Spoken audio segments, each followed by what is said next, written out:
Here's the thing. A lot of entrepreneurs are hiding from their money. They're ignoring their money. And then they get pissed off when money goes and finds a new boss, right? I mean, if you are working your butt off in your business and making all this income, but then you don't manage it well on the personal side, it's all for nothing. Welcome to the Bulletproof Cashflow podcast. Let's get into the show. Hey everyone, this is Augustino. Most of us have a negative emotion when it comes to money. This is why we tend to avoid dealing with our financial problems. Getting rid of those negative emotions when it comes to money can bring peace of mind and a confidence to your personal finances. So today's guest understands this concept. Being aware of your emotions tied to money could gain clarity and a peace of mind to your finances, and as well as understanding the correlation between emotions and how money works could really help you experience a great deal of wealth. So our next guest has over a decade of financial counseling experience, both with individuals and small business owners. She teaches her corporate money wellness classes to employees all over the country. And today she is known as the Financial Lifeguard, a money coach, speaker, and author of the best-selling book, Manage Money Like a Boss. In her material, she empowers clients to rescue their financial dignity by helping them create a prosperity plan to decrease wealth, increase savings, and direct spending to what's really important to them. With all that, I'd like to welcome my good friend, Christina Luken, to the show. Hey, Christina, thanks for coming on. Hey, thanks for having me. Yeah, you bet. It's going to be awesome. But if you like what Christina has to say, you can reach her via our website at christineluken.com. And if you like our content, please don't forget to leave a comment and rate the show. It helps us out tremendously.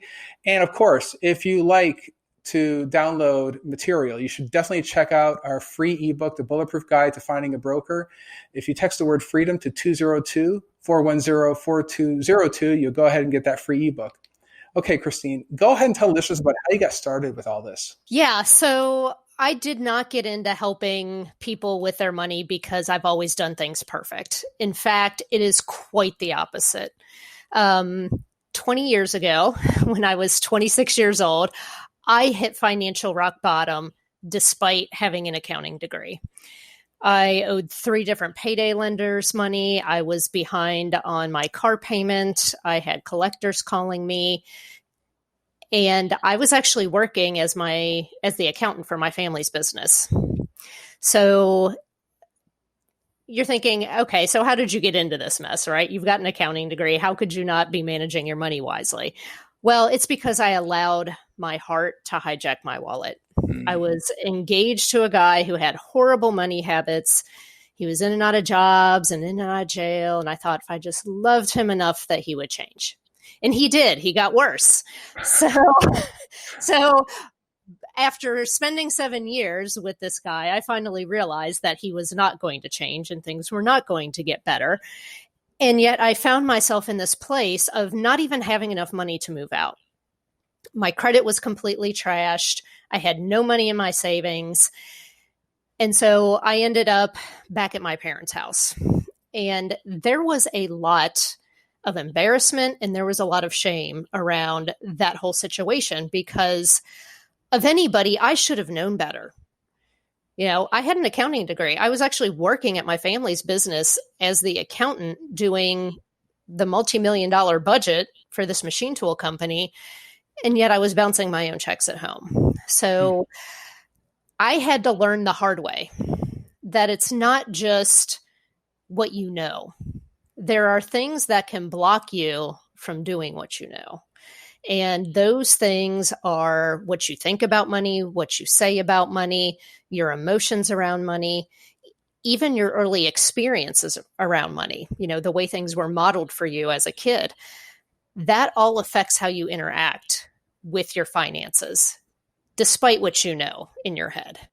Oh, absolutely. And I think something you just touched on too is the person you're hanging out with for those 7 years. It's funny. This very morning, I heard a quote on the way to the gym is that you show me who you hang around with, and I'm going to show you what your bank account looks like. And in that case, it sounds like this guy that you chose to link up with was probably not a good influence on you to begin with, right? It wasn't really supportive of what you needed to be doing as an individual. And that really hurt your overall financial wherewithal, right? Right. And as with most bad relationships that have financial problems, there were a lot more problems besides just the financial stuff. But it was so strange because, obviously once I left the guy, not supporting a grown man child certainly helps your finances improve pretty quickly.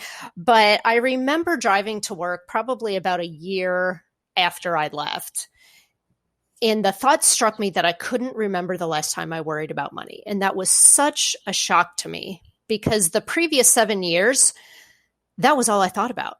I had at least a constant low level anxiety about money all the time with spikes of high anxiety, depending on what was going on. And I thought, there's got to be other people out there who are in the same boat that I was in a year ago.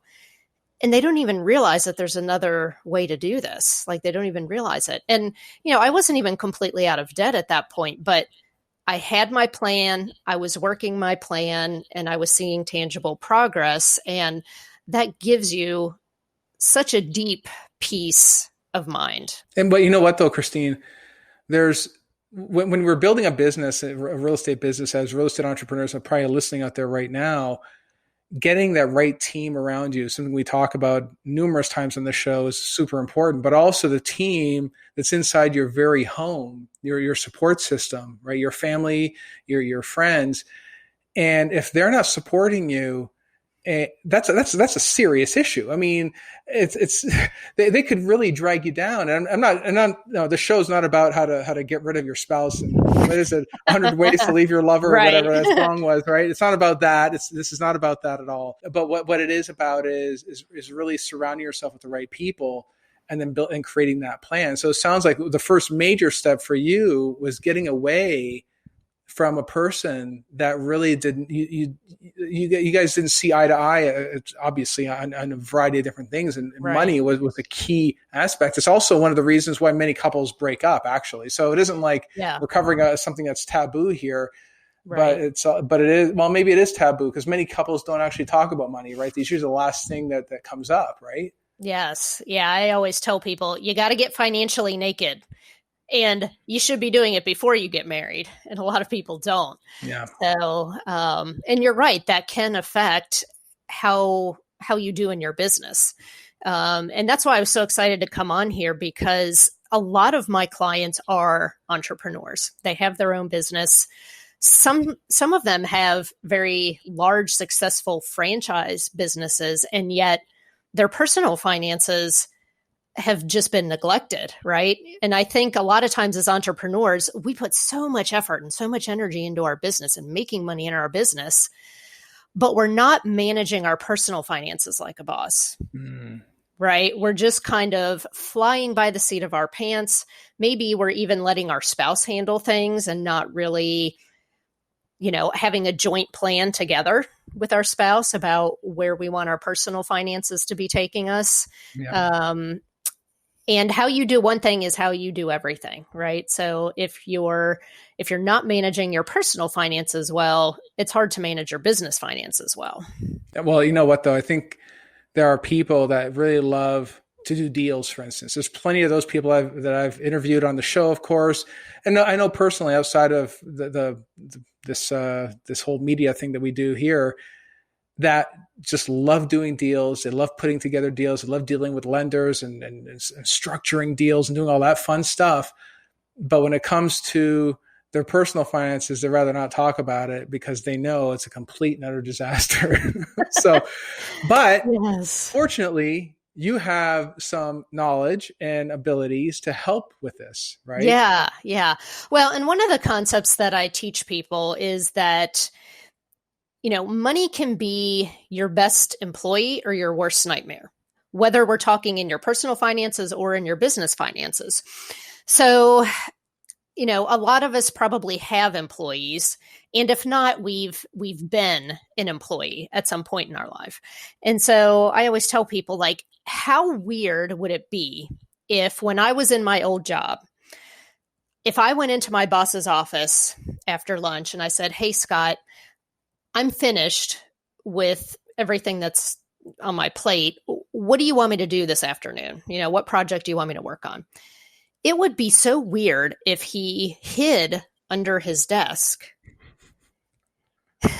and would not answer me, right? Or if he just ignored me and wouldn't acknowledge me, we'd be like, that is a horrible boss, right? Part of being a boss is managing the people under you, spending time talking with them, creating a plan for what they're supposed to accomplish in their role. That's part of being a boss. But here's the thing. A lot of entrepreneurs are hiding from their money. They're ignoring their money. And then they get pissed off when money goes and finds a new boss, right? I mean, if you are working your butt off in your business and making all this income, but then you don't manage it well on the personal side, it's all for nothing, right? It's just in one door and out the other. Yeah. And I don't think that's what people want. They want to build lasting wealth. They probably have charities and causes that they want to give to. They want to save for their children's college. But you've got to spend time managing your money, both on the personal side and on the business side. And that certainly doesn't mean that you can't have a team of professionals that helps you, especially with the business stuff. I mean, I don't do my own taxes, and a lot of people don't do their own accounting. The only reason I do mine is because that was my training. And for me, it's pretty easy. But you still should know enough to be able to have conversations with your accountant, with your tax person, to understand exactly the information that they're feeding back to you. And you should be able to go and look in your accounting program, whether it's QuickBooks or something else, and know how you're doing. The one thing I always like to do is try to determine the overall root cause of something like this. And I think there's one thing that I've noticed, especially being raised by immigrant parents. I think Americans do the same thing with their parents as well, is money is one of those subjects that's not talked about even as kids, right? It's kind of like, it's a dirty little secret, right? Do you find the same sort of thing when you're working with people that they feel like, well, I'm not going to talk about it. I don't want to talk about it with my spouse, my family, my friends. I'm just not going to say anything about it.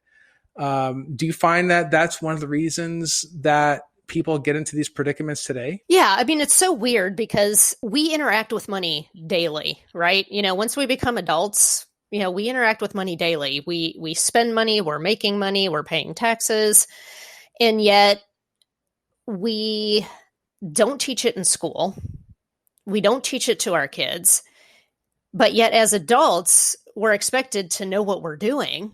Mm. And if we don't know what we're doing, we certainly won't admit it to anyone. So we have this whole cycle of shame around finances. And so what happens is you make a mistake with your money. You feel bad about it, right? You feel ashamed. And when you feel ashamed, it makes you want to hide. And if you hide from the problems and you don't get the knowledge that you need, then you continue the cycle again, right? So it's like, well, how do we break that cycle? And as hard as it may be, we have to admit, hey, I did make a problem with my money, right? I did mess up.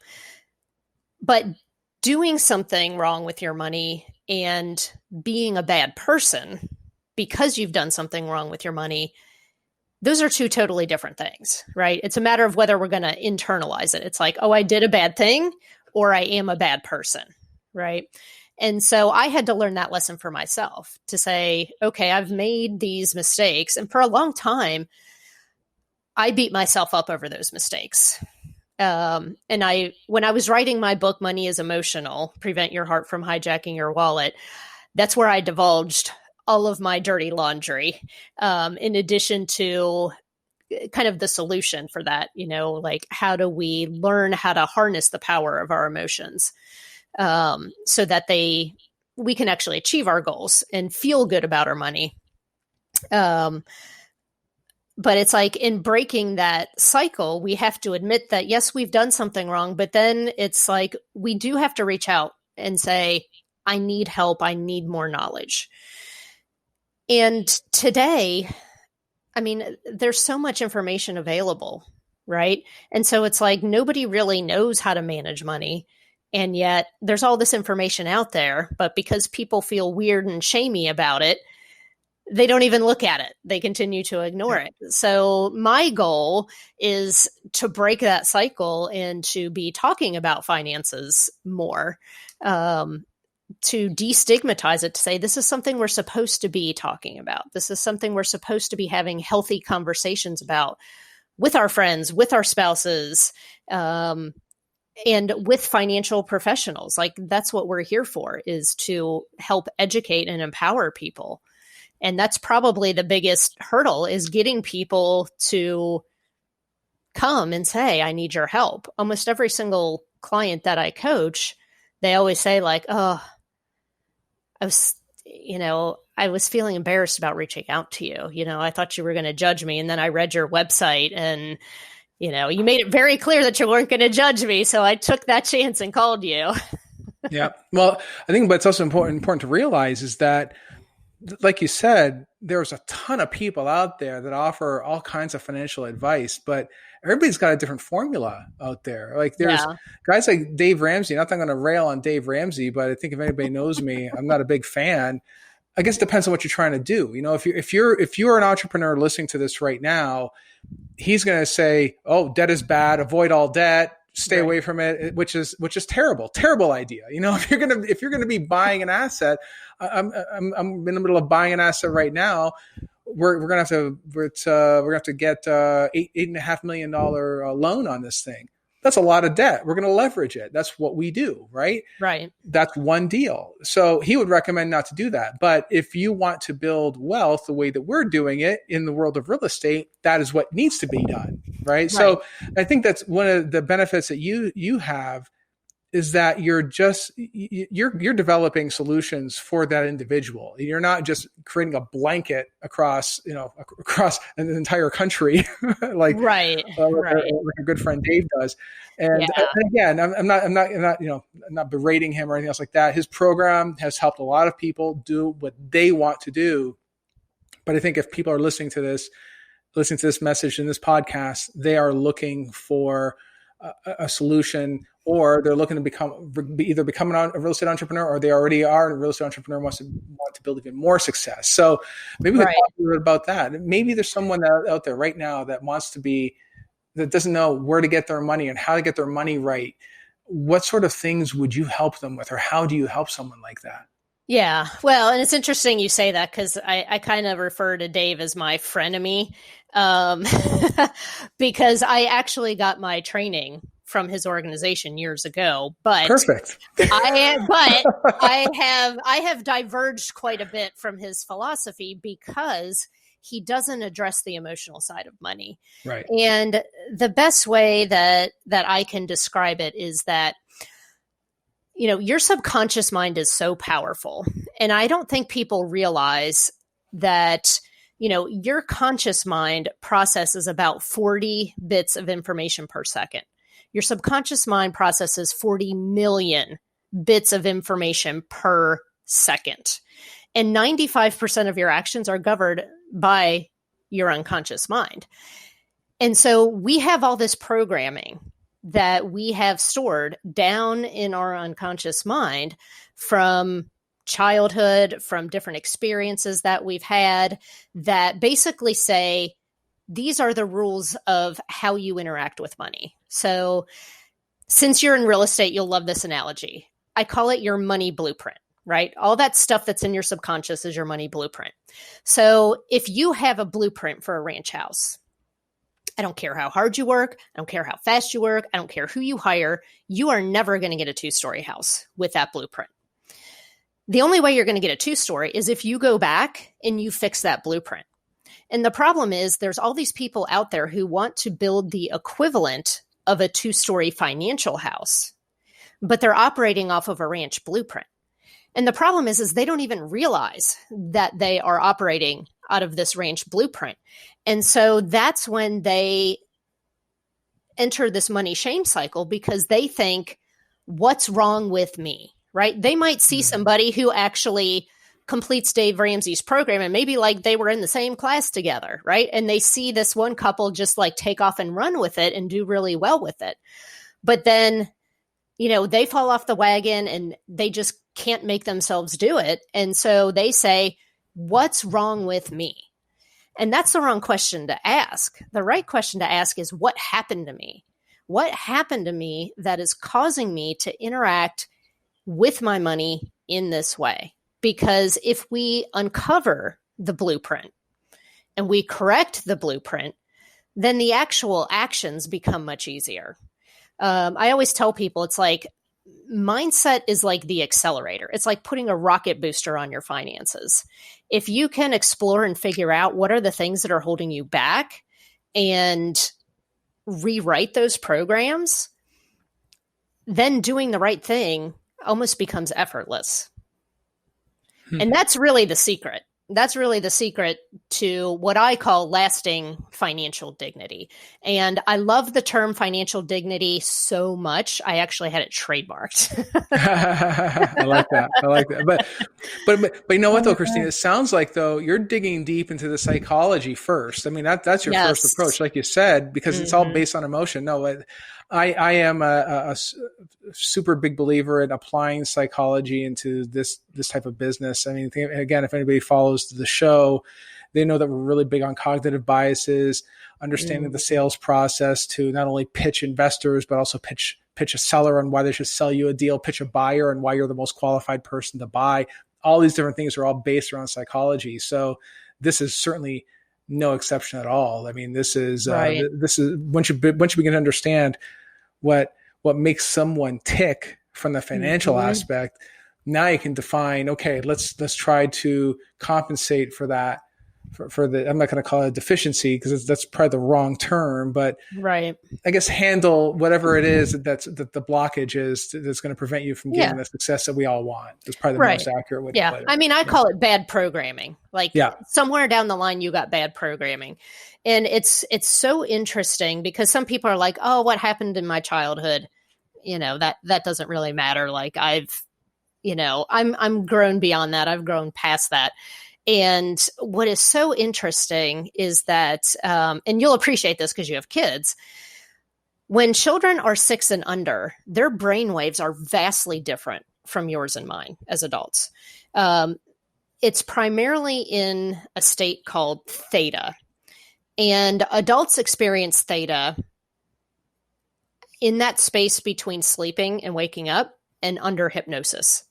And so basically in Theta, what happens is that everything is pretty much downloaded directly into your subconscious as the truth, right? So as adults, you and I, if someone tells us something, if they're like, oh, you're an idiot, you can say, well, wait a minute. No, I'm not. I'm going to reject that. But a 3-year-old can't do that. Right. When you speak to a 3-year-old, that's why you can convince a 3-year-old that leprechauns are real. Right. That there really is, a pot of gold at the end of the rainbow. They will believe everything that you say. And, you might have even said yourself, kids are like sponges, right? When they're like that 3, 4, 5 years old, we were joking about cussing before we came on here, but like if you cuss around your 3 or 4-year-old, 2 or 3 days later, they will use that cuss word in the proper syntax, like in the proper, right? They will, like they'll use it correctly. And you're like, oh my God, what just happened there? Well, and that's because like Theta is literally a sponge state where if you think about it, a child has to learn so many rules about operating in society in a very short period of time, right? They have to learn language. We know it's been proven that kids can learn like 3 or 4 languages between like the ages of 3 and 5 as easily as they can learn one language. And that's because of those brain waves. But the problem is, once we become adults, we don't really revisit that stuff that's been downloaded, right? And it's all this programming that's just running in the background. And I tell people, if you're constantly struggling in a certain aspect around your personal finances, that's probably a clue that there's some bad programming there. And then that's when I can dive in with my clients and figure out, okay, what exactly is that bad programming? And let's rewrite that. Like, let's write a better ending to that story, because that's how you rewrite that bad programming. You can't just delete it. You have to overwrite it with what you actually want. Yeah, and that's hard to do. I mean, it's very, very tough because the programming that not only takes place in the home is amplified through media, through books, through everything else, i.e., got to go to the 40-hour work week. You have to do the 40-hour, you need the 2 weeks of vacation. Got to have that. You got to have all that fun stuff. And it's like, and that's what's been programmed for generations up until really since the time of Henry Ford. That's when the big push, this whole 40-hour thing came about. 8 hours of work, 8 hours of rest, 8 hours for the family. That's how you balance your day. That was pushed on the American psyche back, over 100 years ago, and then it became a global phenomenon. It's very tough to overcome, right? Especially if you want to become an entrepreneur, because 8 hours don't work with an entrepreneur. It just doesn't work. Right. But so good. So once you break that down though, and you understand what is holding them back from that perspective, what happens next? Well, obviously each couple or each individual is very different. I love working with people who have very complex financial lives. As I said, a lot of my clients are business owners. And even though I am not advising them on their business finances, because of my background and working as the vice president of HR and accounting for my family's manufacturing business for 13 years, I do have a very deep understanding of business accounting. And you and I both know, like, even though we say you need to keep your business and your personal money separate, absolutely, that is very important. But let's not be deceived. Those two things touch each other all the time, right? If you're not doing well in your business, you're hurting in your personal, right? And one thing that I really hate to see is when people aren't doing well in their personal finances and it causes them to take unnecessary risk in their business because they're looking at short-term cash flow. I'm sure you've seen some examples of that. Plenty. And I think that's the thing, is that this codependency, I mean, the underlying aspect obviously is that one individual. And if they're I guess, distracted by, and they have their attention to the wrong thing, that wreaks havoc throughout their whole life, right? It wreaks havoc throughout their financial, their business, even their personal relationships as well, right? That causes huge problems there. Absolutely. And the other thing to think about too is that, like, I have my own set of money programming, and my husband has his own unique set of programming. It might be completely different from mine. And so sometimes you will see that clash in couples where, we think our spouse is being unreasonable or that they're doing something stupid, and we don't realize they're doing it because of their programming. Right. And so until we really start to break down some of those things of, how was money handled in your family? Like, how did your parents handle money? Did they talk about it? Did they fight about it? Then we can really gain an understanding, not just of ourselves, but also how our partner handles finances. Because, one thing that I have noticed with entrepreneurs is one of the main keys to success in entrepreneurship is having a supportive spouse. It is very hard to be an entrepreneur if your spouse is not supportive of that venture. 100%. Yeah. If the spouse is not on board, it's going to be very difficult to get any type of success. Because as you know, we as entrepreneurs, we do have to invest and we do have to make hard decisions. And sometimes we have to sacrifice and roll our profits back in to the business in order to grow and to build, our portfolio of investments, whatever those may be. And if you don't have someone who is on the same page with you, that's going to cause some friction for sure. Absolutely. Absolutely. So now, how do you help those sorts of people overcome that then? So aside from understanding their programming, that's a big part of it. You mentioned that already. Understanding maybe how they're doing things today. Okay. So great. So now what happens now? So what happens after that? How do you help them really, I guess, maybe build up a nest egg to get into their first deal? Maybe it's, I know you touched on correcting some of the programming that's already been there already. I mean, what sort of thing happens afterwards to really help that person see success? Like, how do you do that? Yeah. Well, it's actually interesting because the first thing that I do is really to help them get clear on what financial success looks like. And one of the most important questions that I ask people is, if you woke up tomorrow and you felt really good about your money, what has changed? Because what it does is it brings forward the pain points, right? So if they say like, oh, my student loans are paid off, or we're not arguing about spending, but it also brings forth, what are those dreams, right? It's where they say, oh, we've got at least 2 buildings with 4 to 8 renters in each, so that's our retirement, whatever the case may be. But it's really important for people to get clear on what success looks like, because that's where the positive emotion comes in. Because here's the thing. I'm not going to get excited about $200,000 in a savings account. What I can get excited about is that $200,000 buying me a house with an in-ground pool so I can swim whenever I want to, right? Or that $200,000 is going to, help fund my children's college, or that $200,000 is going to investment property, right? So it's very important for us as humans to get emotionally attached to what we want the outcome to be.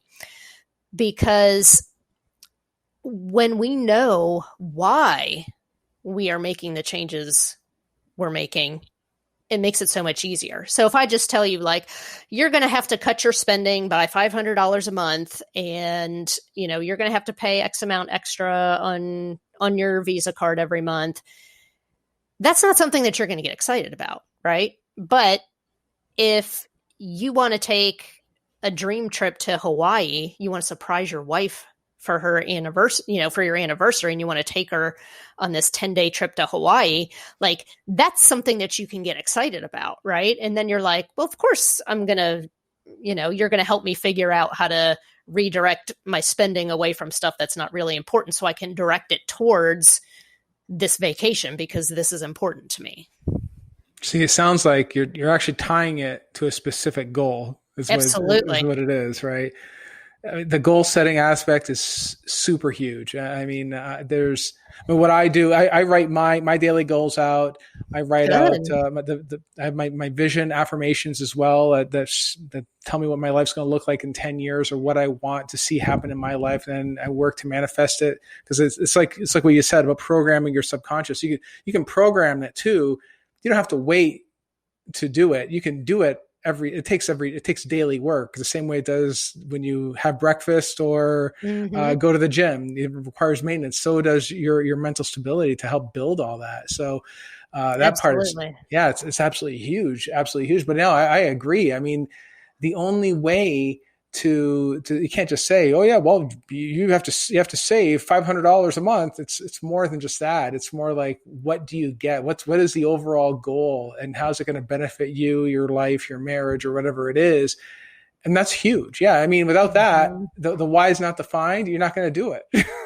Exactly. And that's why, and that's why people don't get excited about the Dave Ramsey plan, when they're like, okay, you got to cut all your expenses to the bone, and you got to eat beans and rice, and you got to get all this debt paid off. And it's like, well, for what? Like, do I really want to live my life that way? And honestly, with most of my clients are 6-figure income earners, and most of them are not on the edge of broke.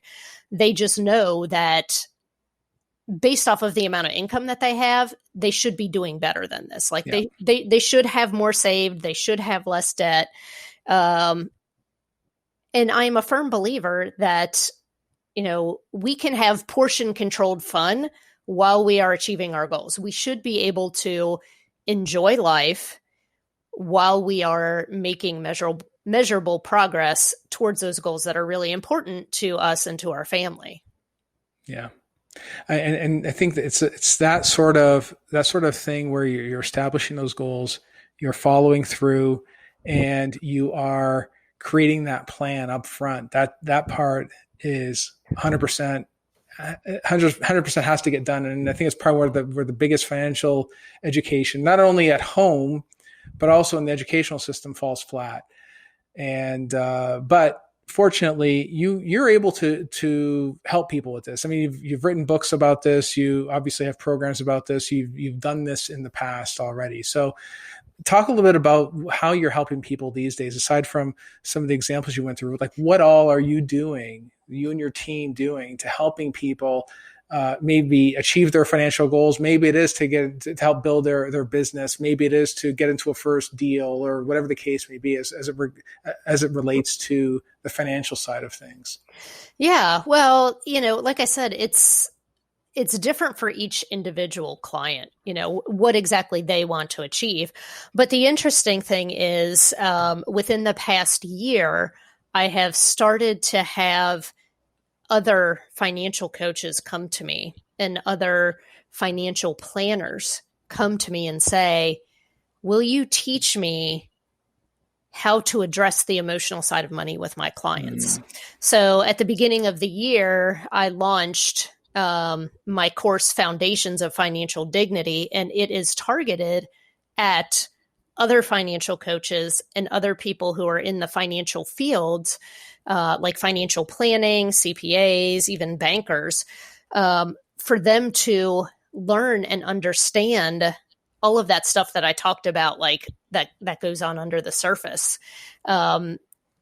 And gives them the tools to say, okay, when I spot this thing in somebody else, I have this tool that I can help them, right? I have this video that I can send them. I have this exercise that I can do with them to help them, uncover that bad programming and help them fix it so that they can move forward. So that's been very interesting because, this is really the way I duplicate myself and forward the financial dignity movement. Because one of the things that I stand against is money shame. And I'll say, that is my biggest beef with Dave Ramsey is, if you've listened to his radio show, he tells people that they're stupid, right?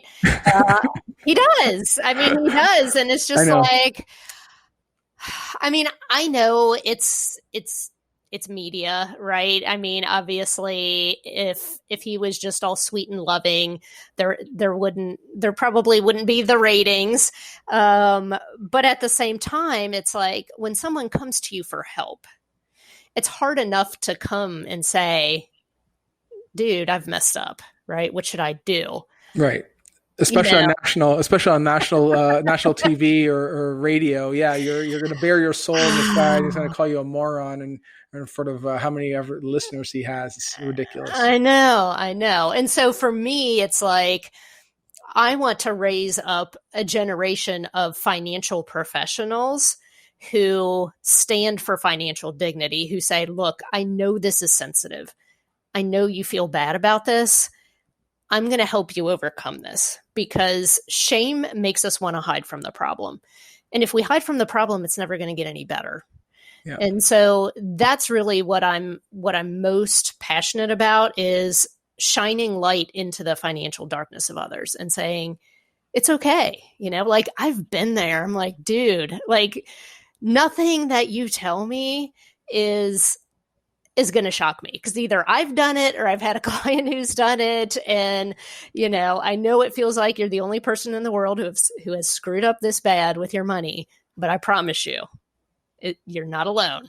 And I think that's just so reassuring for people to hear, even people at high incomes, right? Because I think it's even more shameful to admit, if you're a doctor making $300,000 or $400,000 a year, and your spending is out of control, and you have way too much debt, and God forbid something happens to you and you can't work because, that house of cards is going to fall flat, if you miss a month or two of work, it's even more shameful because people are looking at you saying, oh, well, you're a successful real estate investor. Surely, you must have your crap together on your personal finances, right? But I mean, I have seen it firsthand, people driving around in Escalades wearing Gucci loafers, and everything has a debt attached to it, right? So it's Yeah. like you never know the chains of debt that people are dragging behind them. Like you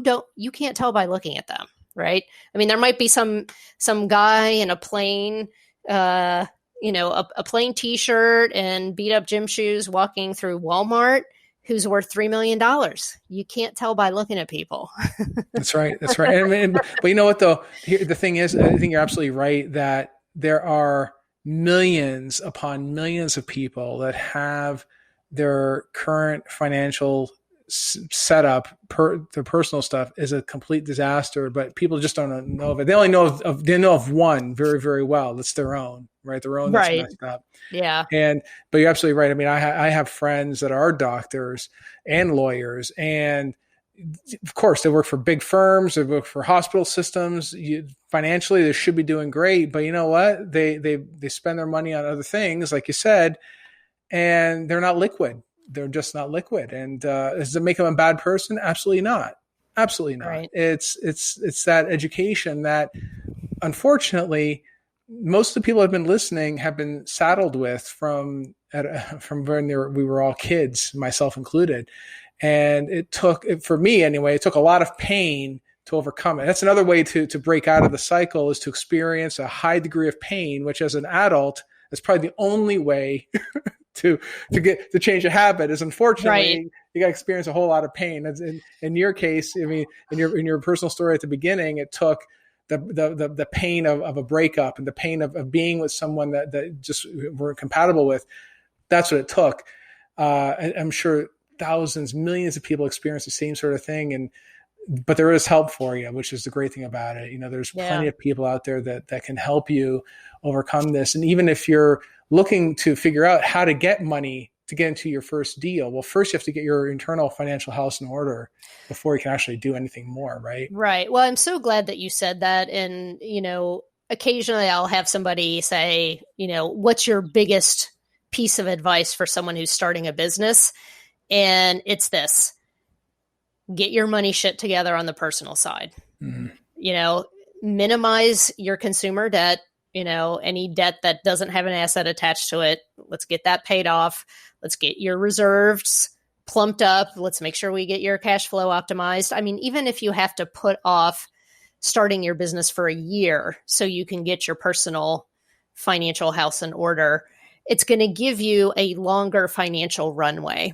Because as you and I know, it always takes longer than you think to get your business up and running, and it always costs more money than you think. Yes, absolutely. Absolutely it does. Absolutely it does. Yes. All right. Well, if you had to give your 20-year-old self a word of advice, what would you tell her? Oh, that's so funny, because I just did a LinkedIn post on this. And one of the points was, don't take responsibility for other people's financial messes. Because that was my big mistake with my ex-fiance, is that I financially enabled him. I cleaned up his financial messes for him. And because I did that, he never learned from them. Right. And I think it takes, like I said, it takes a whole lot of pain. And in your case, just getting out of the whole situation. Right. Yeah. Unfortunately, sometimes that happens now. That not necessarily the case for everyone. Sometimes when a couple comes to me, usually one of them is more excited about getting their finances in order than the other. But usually the other person, does come along because they know there's a problem. They're just not as enthusiastic as the other person. But, once we get into the process and they know that I'm not going to judge them, and, they're still allowed to go on vacation while we're coaching together. Then they're like, okay, I think we can do this. Well, it's a way to freedom, right? It's what you're presenting them is a way to freedom from having the worry and having the anxiety that you talked about before. And once you're able to get all that organized in your own personal life, I mean, it bleeds into other parts of your life as well. And to have that peace of mind is just phenomenal. And when I used to do the 40-hour thing, even though I was doing the 40-hour thing, earning six figures at the C level, I was always worried about money all the time. Yeah. All the time, and it's that financial education that we're all raised with. It just doesn't make any sense. Not in today's world anyway. Yeah, absolutely. Yeah. All right, guys. Well, if you want to reach out to Christine, you can catch her through her website at christineluken.com. I hope you got a lot of good insight in terms of mastering your emotions around money. Okay. Don't forget to head over to her website, check out her content. She's got some really good stuff. She's got some great programs as well. Okay. Take care of yourselves out there, guys, and I'll see you in the next episode. Thank you for listening. We hope you enjoyed the Bulletproof Cashflow podcast.